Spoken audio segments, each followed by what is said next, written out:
خلق الإنسان علمه البيان. سجدے کا طریقہ، تکبیر کہہ کر سجدے میں جانا، یعنی جب آپ سیدھے کھڑے ہو گئے تھے اسٹریٹ اور ربنا ولک الحمد اور تسبیحات آپ نے وہ پڑھ لی، دعائیں پڑھ لی، تو پھر اس کے بعد اب آپ سجدے میں اب جا رہے ہیں اور سجدے میں جاتے ہوئے اللہ اکبر کہیں گے. پھر جب آپ صلی اللہ علیہ وسلم سجدے کے لیے جھکتے تو اللہ اکبر کہتے. یہ صحیح بخاری کی روایت ہے. ثم کبر وسجد، سنن نبی داؤد کی روایت ہے. پھر آپ نے تکبیر کہی اور سجدہ کیا.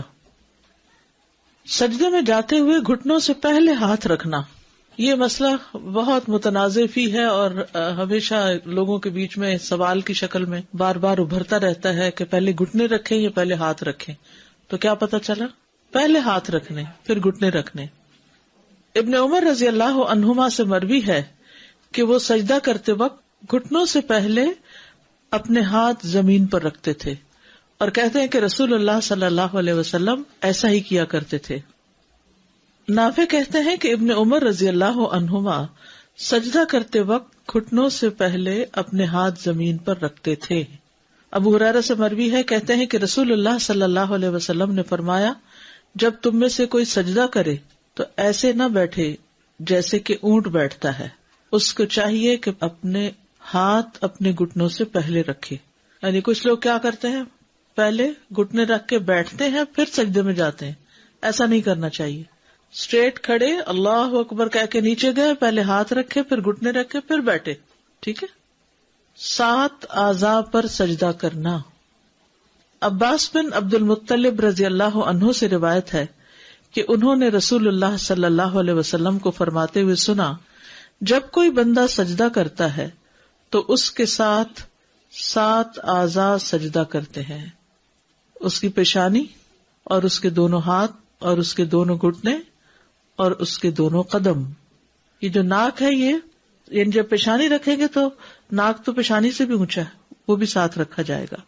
ابن عباس رضی اللہ عنہما سے مروی ہے کہ وہ نبی صلی اللہ علیہ وسلم سے بیان کرتے ہیں کہ آپ نے فرمایا، ہمیں حکم دیا گیا ہے کہ ہم 7 ہڈیوں پر سجدہ کریں. 7 ہڈیوں پر سجدہ کریں. تمام اعضاء کا سجدہ کرنا.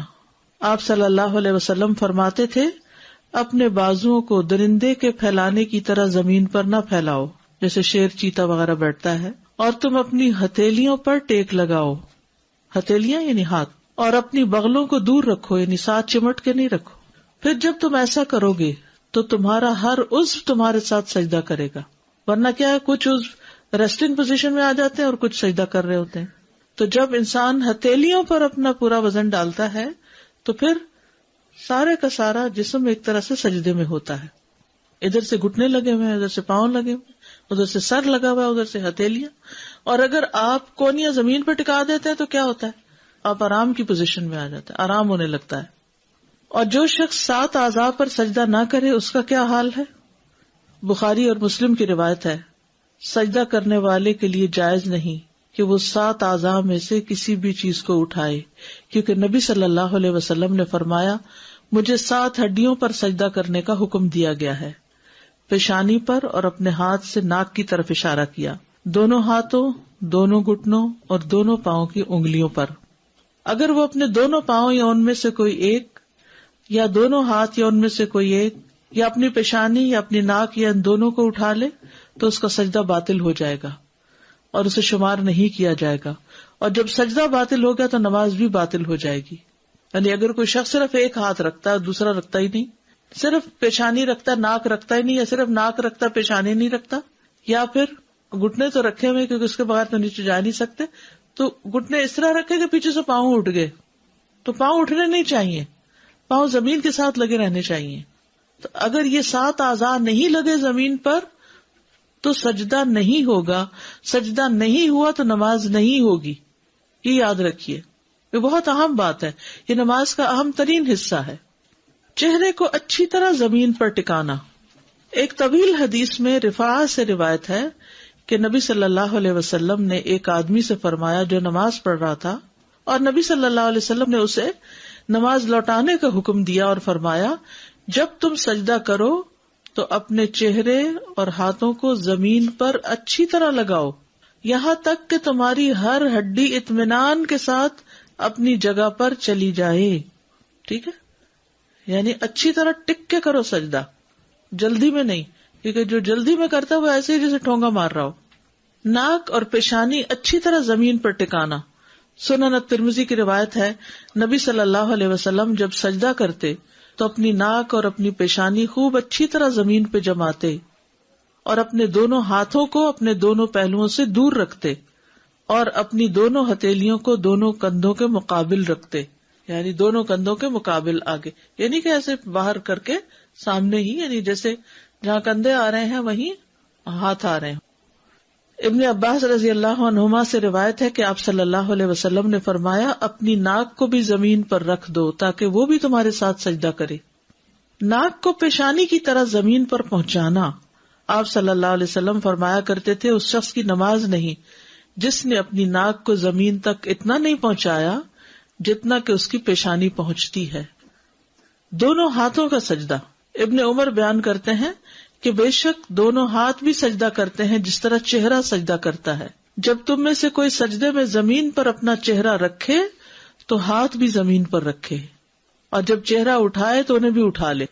ٹھیک ہے، سجدے کے وقت ہاتھ بھی زمین پر، چہرہ اٹھے تو ساتھ وہ بھی اٹھا لیے جائیں. ہاتھوں کو دونوں کانوں کے برابر رکھنا. وائل بن حجر سے مروی ہے، انہوں نے کہا اور جب سجدے میں گئے تو اپنے ہاتھوں کو اپنے دونوں کانوں کے برابر رکھا.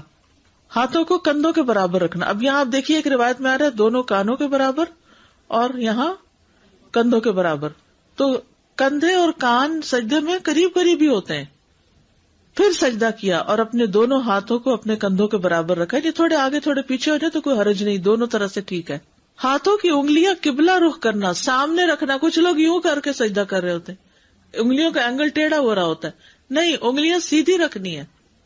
محمد ابن عمرو ابن عطا سے روایت ہے، کہتے ہیں کہ آپ صلی اللہ علیہ وسلم جب سجدہ کرتے تو اپنے دونوں ہاتھوں کو رکھتے اس حالت میں کہ نہ زمین پر بچھے ہوتے اور نہ سمٹے ہوتے. بچھے ہوتے کا مطلب یعنی یوں کھول کے ایسے نہیں رکھے ہوتے تھے اور نہ یوں اکڑائے ہوتے، جیسے پہلے ہم نے بات کی تھی ہاتھ پکڑنے کی، یعنی کہ نیچرل پوزیشن میں. اور انگلیوں کا رخ سیدھا قبلے کی طرف کرتے تھے. واستقبل باطراف اصابعہ القبلہ، یعنی سجدہ کرتے ہوئے ان دونوں ہاتھوں کی انگلیوں کے اطراف قبلے کی طرف. اطراف کناروں کو کہتے ہیں. انگوٹھا تو obviously ادھر ہو جائے گا لیکن باقی سامنے کی طرف رہے، ہاتھ کو ٹیڑھا نہ کیا جائے. ہاتھوں کی انگلیاں ملانا. وائل بن حجر سے مرفوع ہے کہ جب آپ رکوع کرتے تو انگلیاں کھول لیتے، اسی لیے پھر ہم گھٹنے کو ایک طرح سے پکڑ لیتے ہیں، اور جب سجدہ کرتے تو انگلیوں کو ملا لیتے. سجدے کے وقت اتنا بڑا ہاتھ نہیں کھولا جائے گا، بس ایسے نیچرل سیدھا رکھتے ہوئے، تھوڑی بہت اگر ہلکا سا گیپ ہے بھی تو ٹھیک، اکڑا کے نہیں رکھنا، بس نیچرل وے میں. ہتھیلیوں پر ٹیک لگانا. اور آپ اپنی ہتھیلیوں پر ٹیک لگاتے تھے اور ان کو پھیلاتے تھے، یعنی پوری طرح بچھا دیتے تھے. پھیلانے کا مطلب یہ ہے، کھولنا نہیں ہے. اور ان کی انگلیوں کو ملاتے تھے اور ان کو قبلہ رخ کرتے تھے. ہتھیلی کے اندرونی حصے پر سجدہ کرنا، یعنی انگلیوں پر نہیں بلکہ ہتھیلی پر بوجھ آنا چاہیے. ویسے تو پورے ہاتھ پہ ہی آ جاتا ہے لیکن ہتھیلی پر زیادہ حصہ. براء ابن عازب کہتے ہیں کہ رسول اللہ صلی اللہ علیہ وسلم ہتھیلی کے اندرونی حصے پر سجدہ کرتے تھے، یعنی ہاتھ رکھے نا تو اپنے اپنے ڈیسک پہ ہاتھ رکھے. تو اب آپ دیکھیں جب ہتھیلی پر آپ زور دیں گے تو انگلیوں پر نہ ہونے کے برابر آئے گا، ٹچ تو کرنی ہوگی زمین پر، یعنی آپ نے انگلیوں پہ نہیں کرنا. کریں اب انگلیوں پہ بوجھ ڈالیں، ایسا نہیں کرنا. کیسے کرنا؟ ہاتھ کے اوپر، ہتھیلی پر. انگلیوں پر کریں گے تو ہتھیلیاں اوپر اٹھ جائیں گی. یہ جو پام ہے نا، یہ والا حصہ، یہ ہتھیلی ہوتی ہے اور اس سے اوپر کلائی ہوتی ہے. بازوؤں کو کھلا رکھنا اور زمین سے جدا کرنا، زمین پہ لیٹنا نہیں آپ نے. مسند احمد کی روایت ہے، پھر اللہ اکبر کہتے ہوئے سجدے میں جھک جاتے اور اپنے بازوؤں کو جدا اور کھلا رکھتے تھے، پیٹ سے لگنے نہیں دیتے تھے، کیونکہ ہر اس چیز سے منع کیا گیا جو وہاں ریسٹنگ پوزیشن بن جائے. ٹھیک ہے، اور صحیح سجدہ کرے تو پتہ چلتا ہے کہ سجدہ کیا ہے، ورنہ سجدہ صحیح ہو تو لگتا ہے نماز پڑھی ہے. اس کا خشوع و خضوع سے اور بندگی کی روح سے بہت بڑا تعلق ہے. کوہنیاں زمین سے بلند رکھنا، کیونکہ اگر آپ کونی ٹکائیں گے نا تو ہتھیلی پہ اس طرح نہیں زور آئے گا. کیونکہ آدھا زور کس میں چلا جائے گا؟ بازو پہ، کوہنی پہ. برا کہتے ہیں انہوں نے کہا کہ رسول اللہ صلی اللہ علیہ وسلم نے فرمایا جب تم سجدہ کرو تو اپنی ہتھیلیاں زمین پر رکھو اور اپنی زور آئے گا، کیونکہ آدھا زور کس میں چلا جائے گا؟ بازو پہ، کوہنی پہ. برا کہتے ہیں انہوں نے کہا کہ رسول اللہ صلی اللہ علیہ وسلم نے فرمایا جب تم سجدہ کرو تو اپنی ہتھیلیاں زمین پر رکھو اور اپنی کوہنیاں اوپر اٹھاؤ. کتے کی طرح بازو بچھانے کی ممانعت، یہ مسند احمد کی روایت ہے. انس رضی اللہ عنہ نبی صلی اللہ علیہ وسلم سے روایت کرتے ہیں کہ آپ صلی اللہ علیہ وسلم نے فرمایا تم میں سے کوئی شخص نماز میں کتے کی طرح اپنے بازو نہ بچھائے، یعنی کونیاں نیچے لگا کے بازو بچھانے نہیں، ریسٹنگ پوزیشن میں سجدہ نہیں کرنا، ہتھیلیوں پہ کرنا، بازو اوپر رکھنے. ہاتھوں کے درمیان اتنا فاصلہ کہ پیچھے سے بغلوں کی سفیدی نظر آئے، یعنی بالکل منہ کے ساتھ لگا کے ہاتھ نہیں رکھنے، ذرا کھلے رکھنے کہ بغلے کھل جائیں. یہ بھی نہیں کہ اتنا کھلا کر دیں، اعتدال میں رکھیں گے لیکن بغلیں کھلی ہوں گی. عبداللہ بن مالک بن بحینا روایت کرتے ہیں کہ نبی صلی اللہ علیہ وسلم جب نماز پڑھتے تو سجدے کی حالت میں اپنے ہاتھوں کو کشادہ رکھتے، یعنی پہلوؤں سے دور رکھتے، یہاں تک کہ آپ کی بغلوں کی سفیدی نمایاں طور پر ظاہر ہوتی. ٹھیک ہے، اصل میں آپ صلی اللہ علیہ وسلم اسمارٹ بھی تھے نا، تو بازوں کا گوشت لٹک نہیں رہا تھا، یا پیٹ اتنا بڑا نہیں تھا، یا ویسے اوپر کا حصہ اتنا بھاری نہیں تھا، لہذا جب آپ وہ کھولتے تو پیچھے سے دیکھنے والا آپ کے بغلوں تک دیکھ لیتا. نبی صلی اللہ علیہ وسلم کی زوجہ میمونہ رضی اللہ عنہا سے روایت ہے، انہوں نے کہا رسول اللہ صلی اللہ علیہ وسلم جب سجدہ کرتے تو اپنے ہاتھوں کے درمیان فاصلہ کرتے، اپنے ہاتھوں کے درمیان یعنی یہ ہاتھ جو زمین پہ رکھے فاصلہ کرتے، یعنی انہیں پھیلا لیتے یہاں تک کہ پیچھے سے آپ کے بغلوں کی سفیدی دیکھی جا سکتی تھی. اور جب آپ بیٹھتے تو بائیں ران پر اطمینان سے بیٹھتے. ٹھیک ہے، یعنی جب آپ سجدے سے اٹھ کر بیٹھتے تو کیسے بیٹھتے؟ بائیں پاؤں کے اوپر. کوہنیوں کو پہلوؤں سے جدا کرنے میں مشقت اٹھانا. صاحب رسول صلی اللہ علیہ وسلم احمر بن جز بیان کرتے ہیں کہ رسول اللہ صلی اللہ علیہ وسلم جب سجدہ کرتے تو اپنے بازوؤں کو اپنے پہلوؤں سے اس قدر دور رکھتے کہ ہمیں آپ کی مشقت دیکھتے ہوئے آپ پہ ترس آتا، یعنی مشکل ہو جاتی. اور جب لمبا سجدہ کرے انسان اور اس پوزیشن میں تو اچھی خاصی مشقت ہے اس میں. دونوں ہاتھوں کو پہلوؤں سے اتنا دور رکھنا کہ بکری کا بچہ گزر سکے. ٹھیک ہے، یعنی دونوں ہاتھ دور رکھنا کہ نیچے سے کوئی چیز بھی گزر جائے تو گزر جائے. میمونہ رضی اللہ عنہا بیان کرتی ہیں کہ نبی صلی اللہ علیہ وسلم جب سجدہ کرتے تو اپنے ہاتھوں کو اپنے پہلوؤں سے دور رکھتے، حتیٰ کہ اگر بکری کا بچہ آپ کے ہاتھوں کے نیچے سے گزرنا چاہتا تو گزر سکتا تھا. پہلوؤں اور پیٹ کو ران سے جدا رکھنا، یعنی گھٹنوں سے اوپر والے حصے کو ران کہتے ہیں نا، تو پیٹ کو سجدے میں ٹانگ سے نہیں لگنے دینا، ران سے نہیں لگنے دینا، کھلا رکھنا. براء ابن عازب رضی اللہ عنہ سے مروی ہے کہ رسول اللہ صلی اللہ علیہ وسلم جب نماز پڑھتے تو سجدے میں اپنے دونوں بازو کھول لیتے، انہیں اپنے پہلوؤں سے دور رکھتے اور پیٹ کو زمین سے اونچا رکھتے، یعنی آپ اپنے بازوؤں کو کھول لیتے اور اپنے پہلوؤں سے دور رکھتے تھے اور اپنے پیٹ کو زمین سے اٹھا کر رکھتے تھے. اب ظاہر ہے جس کا پیٹ بہت نکلا ہوا ہو تو وہ پھر، یا جیسے پریگنسی میں وہ تو اتنا نہیں اوپر اٹھایا جا سکتا، لیکن ایک نارمل صحت مند انسان جو ہے اس کے لیے یہ آسان ہے. پاؤں کی ایڑیاں ملانا، یہ نہیں کہ ہاتھ بھی کھلے اور ٹانگیں بھی کھلی ہیں تو وہ عجیب سی شکل بن جاتی ہے. ایڑیاں باہر ملی ہوئی ہوں. انگلیوں کو زمین پر لگانا، یعنی سجدے میں انگلیاں زمین پر ٹچ کر رہی ہوں، پاؤں کی انگلیاں. اور آپ اپنے گھٹنوں اور پاؤں کی انگلیاں بھی زمین پر رکھتے تھے اور اپنے پاؤں کے اگلے حصوں کو قبلے کی طرف کرتے تھے. پاؤں کی انگلیاں بھی قبلہ رخ کرتے اور ایڑیوں کو ملاتے اور پاؤں کو کھڑا رکھتے تھے. آپ نے اسی کا حکم دیا. اور اپنے پاؤں کی انگلیوں کو کھول کر رکھتے تھے، یعنی انہیں کھچ کے نہیں رکھتے تھے بلکہ وہ کھلی رہتی تھی. پاؤں کی انگلیوں کو قبلہ رخ کرنا.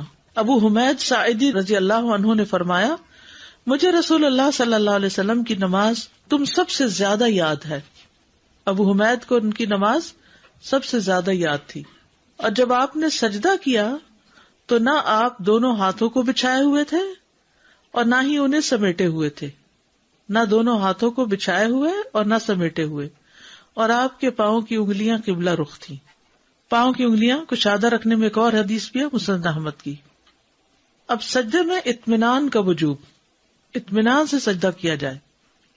انس رضی اللہ عنہ سے روایت ہے کہ اللہ کے نبی صلی اللہ علیہ وسلم نے فرمایا، رکوع اور سجود کو مکمل کرو۔ اللہ کی قسم، جب بھی تم رکوع کرتے ہو اور جب بھی تم سجدہ کرتے ہو تو میں اپنی پیٹھ پیچھے تمہیں دیکھتا ہوں۔ یعنی نبی صلی اللہ علیہ وسلم کو یہ صلاحیت دی گئی تھی کہ وہ سامنے کے ساتھ ساتھ نماز میں لوگوں کو پیچھے سے بھی دیکھ لیں۔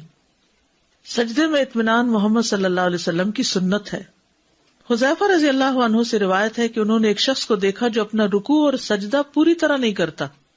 جب اس نے اپنی نماز پوری کر لی تو حذیفہ رضی اللہ عنہ نے اس سے فرمایا کہ تم نے نماز ہی نہیں پڑھی۔ ابو وائل راوی کہتے ہیں، میں خیال کرتا ہوں کہ حذیفہ رضی اللہ عنہ نے یہ بھی فرمایا کہ اگر تو ایسی نماز پہ مر جاتا تو محمد صلی اللہ علیہ وسلم کی سنت پر نہ مرتا۔ کیا نہیں کر رہا تھا؟ رکوع اور سجدہ پورا نہیں کر رہا تھا۔ تو جو رکوع اور سجدہ اطمینان سے نہ کرے، اس کو پورا طور پر ادا نہ کرے، تو وہ گویا ایسے ہی جیسے نماز ہی نہیں پڑھی اس نے۔ صحیح سجدہ نہ کرنے والا ملت محمد صلی اللہ علیہ وسلم پر نہیں ہوگا۔ ایک اور روایت میں، صحیح بخاری کی روایت میں ہی ہے کہ حضرت حذیفہ نے ایک شخص کو جب دیکھا کہ نہ رکوع پورا کرتا نہ سجدے، تو انہوں نے کہا، تم نے نماز ہی نہیں پڑھی۔ اگر تم مر گئے تو تمہاری موت اس فطرت پر نہیں ہوگی جس پر اللہ نے محمد صلی اللہ علیہ وسلم کو پیدا کیا۔ درست سجدے پر نماز کی قبولیت اور عدم قبولیت کا انحصار ہے۔ ابو ہریرہ رضی اللہ عنہ سے مرفوع روایت ہے کہ ایک آدمی 60 سال نماز پڑھتا ہے لیکن اس کی نماز قبول نہیں ہوتی۔ شاید اس کی وجہ کیا ہو کہ وہ رکوع تو پورے کرتا ہو لیکن سجدے مکمل نہ کرتا ہو، یا سجدے پورے کرتا ہو لیکن رکوع پورے نہ کرتا ہو۔ اتنی اہم بات ہے یہ۔ ابو مسعود انصاری بدری کہتے ہیں کہ رسول اللہ صلی اللہ علیہ وسلم نے فرمایا، اس شخص کی نماز کافی نہ ہوگی جو رکوع اور سجدوں میں اپنی پیٹھ سیدھی نہ رکھے، جو رکوع اور سجدوں میں اپنی پیٹھ سیدھی نہ رکھے، اس کی نماز کافی نہیں۔ امام ترمذی کہتے ہیں کہ امام شافعی، احمد اور اسحاق ابن راہویہ کہتے ہیں کہ جس نے رکوع اور سجدوں میں اپنی پیٹھ سیدھی نہ رکھی تو اس کی نماز فاسد ہے۔ سجدے کو مکمل کرنا۔ زید بن اسلم سے روایت ہے، انہوں نے کہا کہ ہم انس بن مالک رضی اللہ عنہ کے پاس گئے، انہوں نے پوچھا کہ تم نے نماز پڑھ لی؟ ہم نے کہا ہاں۔ آپ نے لونڈی سے فرمایا، میرے لیے وضو کا پانی لاؤ۔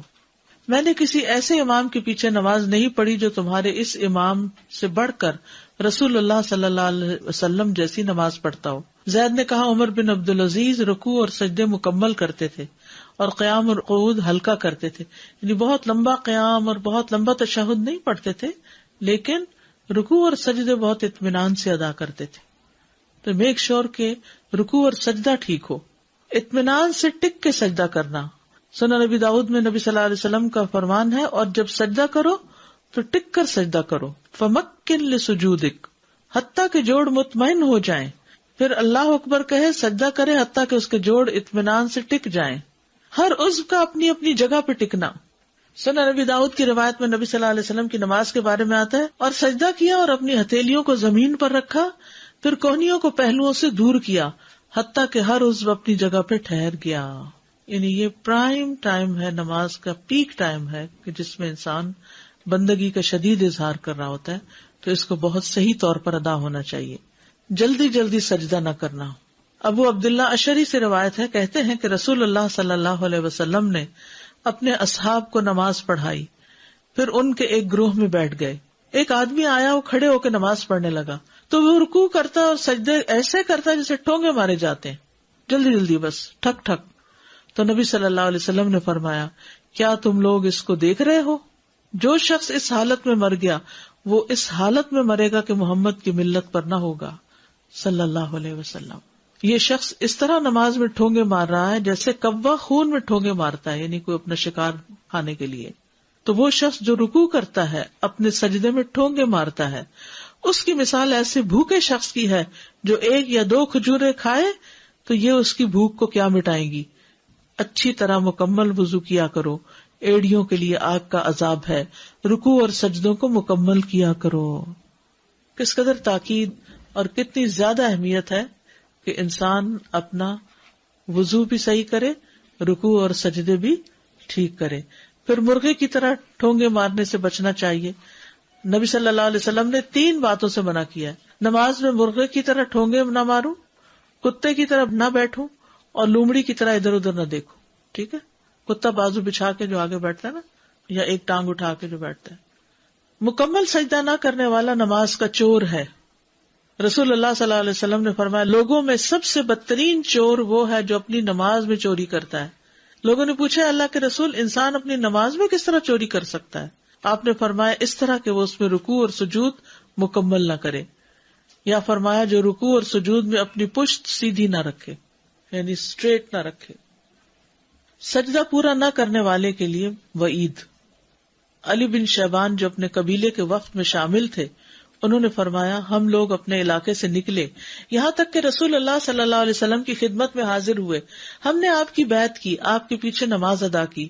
آپ نے آنکھ کے کنارے سے ایک آدمی کو دیکھا جو اپنی نماز صحیح ادا نہیں کر رہا تھا، یعنی رکوع اور سجدے میں کمر ٹھیک نہیں رکھ رہا تھا. جب نبی صلی اللہ علیہ وسلم نماز سے فارغ ہوئے تو فرمایا اے مسلمانوں کی جماعت، اس شخص کی کوئی نماز نہیں جو رکوع اور سجدے میں کمر سیدھی نہیں کرتا. چہرے کا رخ موڑے بغیر آنکھ کے کنارے سے اگر کوئی چیز نظر آ گئی ہے، کسی کی حرکات و سکنات کا پتہ چل گیا تو اس سے نماز میں فرق نہیں پڑتا، لیکن خشوع میں تو بہرحال فرق ہو جاتا ہے. پھر نہیں، کونیاں نہیں پھیلانی، بازو اس طرح کرنے نا، یعنی بہت زیادہ بھی نہیں کرنے. بازو کا بہت ٹائٹ بھی لوگ کر دیتے ہیں، لیکن یہ ہے کہ پھر اس صورت میں جو اضطراری کیفیت جہاں بھی آ جائے نا، تو وہاں پر یعنی کوئی بیماری ہے، مجبوری ہے، کوئی جگہ تنگ ہے، پھر اس صورت میں جیسے بھی ہو نماز پڑھ لیتے ہیں. سمجھ آتا ہے، لیکن سجدے میں پشت کا سیدھا سجدے میں پشت سے مراد یہ ہے کہ یوں نیچے کو نہیں جھک جانا چاہیے، یوں نہیں ہونی چاہیے، یوں ہونی چاہیے. ٹھیک ہے، یوں بل نہیں ہونا چاہیے، اس میں جھکاؤ نہیں ہونا چاہیے، اسٹریٹ سر سیدھا، یعنی پیٹھ اور سر کے بیچ میں جو ریڑھ کی ہڈی ہے وہ اسٹریٹ رہے، اس میں کب نہ آئے. اگر کسی کا ویسے بڑھاپے کی وجہ سے آ گیا تو اور بات ہے، یا یہ کہ اندر کی طرف نہ جھکا ہوا ہو. جتنی بھی ریسرچ کی گئی ہے، ایک حدیث بھی یعنی کہ عورت ایسے سجدہ نہ کرے، یہ علماء نے اپنی طرف سے کہا ہے. تو جب علماء اپنی طرف سے کہیں اور عورتیں سجدہ غلط کرتی رہیں اور اپنی نمازیں خراب کریں تو اس کو ماننا ضروری نہیں. اور کہتے ہیں کہ نہیں پردے کی وجہ سے. آپ دیکھیے گھر میں نماز پڑھ رہی ہے نا، اسی لیے تو عورت کا گھر میں نماز پڑھنا اور اندر والے حصے میں پڑھنا زیادہ بہتر ہے. ہمارے ہاں جو علماء تفریق کرتے ہیں نا عورت مرد کی نماز کی، تو وہ پھر اس طرح کی باتیں کرتے ہیں کہ بچ کے کرے. ہاں، تو جب بچ گئے تو پھر سجدہ ہی نہ رہا. 7 ہڈیوں کا خیال رکھے تو صحیح سجدہ ہو جائے گا. 2 سجدے ہیں، آپ نے ایک سجدہ کیا اور ایک آپ کو یاد نہیں کہ آپ نے دوسرا کیا کہ نہیں، اب آپ نے سجدہ سہو ایک اور کر لیجئے اسی وقت اگر کر رہے ہیں، اوکے، اور اس کے بعد سجدہ سہو کر لیں. لیکن ایک سجدہ جب ہو گیا تو آپ کا رکن کمپلیٹ ہو گیا؟ نہیں، ایک سے تو رکن نہیں کمپلیٹ ہوگا، ایک رکعت اور پڑھیے پھر، کیونکہ ہر عضو کو سجدہ کرنا ہے نا، ہر عضو کو سجدہ کرنا ہے. یعنی جب ایک چیز بھی آپ اپنی جگہ سے ہٹائیں گے تو اس کا اثر صرف اس پہ نہیں رہے گا، اور حصے پہ بھی چلا جائے گا. جب تک سجدہ یعنی پرفیکٹ ہوگا تو سارا ہی ہوگا، اگر ایک حصہ خراب کیا تو باقی بیلنس بھی بگڑ جائے گا. جی السلام علیکم. جب ہم سجدہ کر رہے ہیں تو ہماری جو سب سے چھوٹی انگلی ہے، I am not too sure, وہ بھی ساتھ اگر نہیں ہوتی ہے ہی چھوٹی کوئی بات نہیں. اچھا، اب کچھ لوگوں کے جیسے میرا مسئلہ ہے کہ جیسے اگر انگوٹھا یا 2-3 انگلیاں زیادہ لمبی ہیں اور 2 جو ہیں وہ چھوٹی ہیں